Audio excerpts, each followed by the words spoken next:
Napoleon Hill, author of Think and Grow Rich, was one of the first to translate the ancient principles of Proverbs into the practical language of results. He didn't wear robes, nor did he speak in parables. His words were about goals, consistent action, and mastering one's thoughts. But what few realize is that everything he taught was deeply rooted in Proverbs. Now imagine, what if I told you there is a clear pattern for attracting wealth, developing inner power, and finding clarity of purpose? And what's more, that this pattern was already revealed by a man named Solomon, considered the wisest and most prosperous man in history. What if I showed you that the self-discipline you lack, the direction you seek, and the strength to overcome yourself are already written there verse by verse? You no longer need to chase magic formulas. The key has always been there, just poorly explained, misinterpreted. My role here is to reveal what no one has told you until now, because Proverbs was not written just to teach morality, but to form leaders. For those who desire to master themselves and lead their lives wisely. Pay attention. This could be the turning point you so desperately need. And it all begins with a phrase that may seem simple, but carries the seed of transformation. The fear of the Lord is the beginning of wisdom. Proverbs 1 verse 7. But what does it mean to fear God? To be dominated by fear? Of course not. To fear God is to live with reverence for a higher order. It is to respect the invisible principles that sustain the universe. It is to align your mind with eternal truth. Napoleon Hill called this infinite intelligence. When you act ethically, with practical faith, with discipline and direction, you are fearing the Lord. And where there is wisdom, there is prosperity. Now stop everything and listen carefully. This is for those who are tired of promising and not delivering. For those who feel frustrated by starting something and giving up halfway. For those who want to change but feel like they can't. Proverbs 25 verse 28 warns us. Like a city broken down without walls is a man who lacks self-control. This isn't just a pretty metaphor. It's a serious warning. It's as if God were saying, if you don't control yourself, anything can destroy you. Comment shakes you. A criticism paralyzes you. A temptation makes you fall. Now think about it. Would you build an empire on cracked ground? Of course not. So why try to build wealth with an undisciplined mind? Hill got straight to the point. Before you conquer the world, learn to control your own mind. This is exactly what Solomon shows us in Proverbs, that true wealth doesn't begin in your wallet, but in inner control. And this control doesn't come from motivation. It comes from habits. You don't need to be inspired every day. You need to be greater than your desires. Proverbs 6 verse 6 advises us, consider the ant.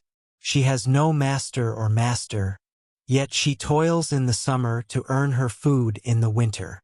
This is discipline in its purest form. Acting even when no one is watching, even when there's no pressure, even without immediate reward. What does this teach? That success doesn't make a fuss. True wealth builders work in silence, guided by principles, while the lazy complain and wait for direction. Hill called this personal initiative and persistence. The Bible calls it wisdom and the fear of the Lord. But the result is the same. The world bows before those who control themselves. Now imagine your life if, for just 30 days, you controlled your impulses. If you silenced procrastination. If you made your soul obey your mission. This small choice can bear fruits you can't even imagine. And it all begins with a decision to be greater than your immediate desires. Now imagine you're on the high seas, shrouded in fog, without a compass, without a map, without direction. This is how those who ignore the principles of Proverbs live. Wealth without direction is waste. Strength without direction is destruction. Dreams without direction become frustration. Proverbs 3 verse 6 guides us. In all your ways acknowledge him, and he will direct your paths. This isn't just spiritual poetry. It's a divine, mental mechanism. Solomon warns us, if you don't know where you're going, any road will seem right, until you discover you've been going in circles for years. Napoleon Hill identified the same truth when studying the richest people in history. They all had clarity of purpose. They knew exactly what they wanted, where they were going, and what they were willing to sacrifice to get there. Hill called this definite purpose. Solomon called it the path of the righteous. And here comes a hard truth. If you don't define what you want in life, life will define it for you. And usually it decides through pain, scarcity, or regret. Proverbs 16 verse 3 says, "Commit to the Lord whatever you do, and whatever you plan will be successful." This doesn't just mean praying. It means aligning your plan with His, acting with courage, clarity, and truth. Because a plan without action is just intention. And intention doesn't change destiny. Only decisions change destinies. Difficult decisions that cost money, that take you out of your comfort zone. Wisdom protects. It brings vision. And it all begins when you decide to step out of autopilot mode and start thinking like a leader, a builder, someone who knows exactly where they're going. Now pay close attention. This isn't about religion. It's about edification. Proverbs 18 verse 21 states something many ignore. Death and life are in the power of the tongue. Whoever uses it will eat its fruit. This isn't metaphorical. It's real. Your words are printers of the invisible. What you say shapes the world around you. Napoleon Hill said, "Whatever the mind can conceive and believe, it can achieve." Now reflect. Every thought you entertain, every phrase you repeat about yourself is sculpting your future. When you say, "I'm unlucky," you're writing your own condemnation with your mouth. When you say, "That's just the way it is," you're signing a pact with your limits. And when you think, "This isn't for me," you close doors before you even try. That's why Proverbs is so direct. It's not just about what you do, but about what you think and say before you act. Proverbs 23 verse 7 declares, "As he thinks in his heart, so he is." Hill called this autosuggestion, the intentional use of thoughts to shape behaviors and attitudes. Imagine the power of this. Waking up every day and planting words like seeds in your mind. I am disciplined. I have focus. I am guided by wisdom. Nothing external controls me. Words repeated with faith and aligned with action reprogram your subconscious. You stop acting on impulse, abandon self-sabotage, and break inherited patterns of scarcity and fear. You begin to move as someone who already is, even before you have it. Hill taught, act, think, and speak as if you already are. And Proverbs confirms, a word has the power of life or death. Your voice can be your liberation or your prison. Your mind a springboard or a grave. The choice is yours, and it starts now. What you say today can become your address tomorrow. Now visualize this. 2 people plant seeds. One waters them every day, protects them from pests, weeds the ground, and waits patiently. The other plants and hopes for a miracle. He complains about the weather, the climate, the soil. Both planted, but only one will harvest. This is the difference between the diligent and the negligent. Proverbs 10 verse 4 says, "Lazy hands make poor, but diligent hands make rich." It's not luck. It's not chance. It's disciplined constancy.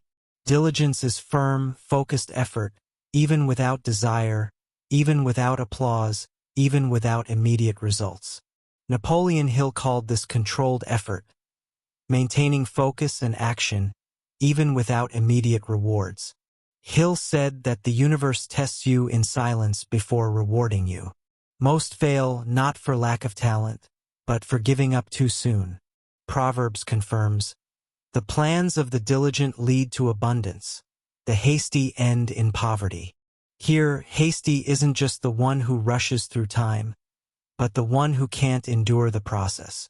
They want the fruit without caring for the root. Now think about yourself. Where have you been consistent? Where have you been superficial? Are you the one who gives up at the first hurdle? Or do you keep going even when everything seems deserted? The Bible is clear. God honors the faithful. Hill reinforced, success belongs to those who continue.